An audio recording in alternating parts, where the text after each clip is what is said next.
آج ہم مسبوق کا جماعت سے ملنے کے طریقے کے حوالے سے ذکر کریں گے کہ یعنی اگر کوئی شخص نماز سے رہ جائے، کسی کی ایک رکعت یا دو رکعتیں رہ جائیں جسے مسبوق مقتدی کہا جاتا ہے، تو وہ امام کے ساتھ کیسے ملے؟ یاد رکھیے کہ مسبوق نے امام کو قاعدہ میں پایا تو تکبیر تحریمہ سیدھے کھڑے ہونے کی حالت میں کہے، پھر دوسری تکبیر کہتا ہوا قاعدے میں جائے۔ ہمارے ہاں اس چیز کا خیال نہیں کیا جاتا، لوگ بھاگ کر آتے ہیں، جماعت سے ملتے ہیں اور ایک ہی تکبیر کہہ کے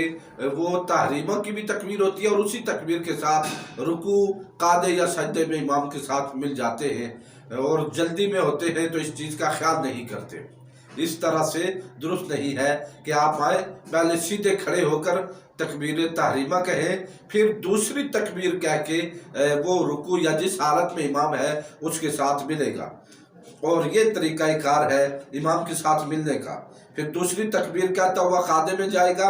اور اسی طرح اگر امام کو رکوع سجود میں پائے جب بھی یوں ہی کرے، یعنی ایک تکبیر کھڑے ہو کے کہے جسے تکبیر تحریمہ کہتے ہیں، پھر وہ رکوع یا سجدے میں جائے۔ اگر پہلی تکبیر کہتا ہوا جھکا، یعنی ایک ہی تکبیر کہی جسے تکبیر تحریمہ کہتے ہیں، ہاتھ کانوں تک لے گیا اور اسی تکبیر کے ساتھ وہ جھک گیا اور حد رکوع تک پہنچ گیا، تو ان صورتوں میں اس کی نماز باطل ہو جائے گی، اس کی نماز ہی نہیں ہوگی، شروع ہی نہیں ہوگی۔ لہذا اس بات کا خیال رکھا جائے کہ جب آپ امام کے ساتھ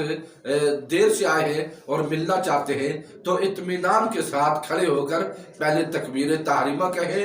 اور پھر دوسری تکبیر کہتے ہوئے آپ امام کے ساتھ ملیں۔ امام اگر رکوع سجود وغیرہ میں ہے تو اگر وہ قیام میں ہے تو پھر تو تکبیر تحریمہ ہی ہے، لیکن اس سے آگے رکوع،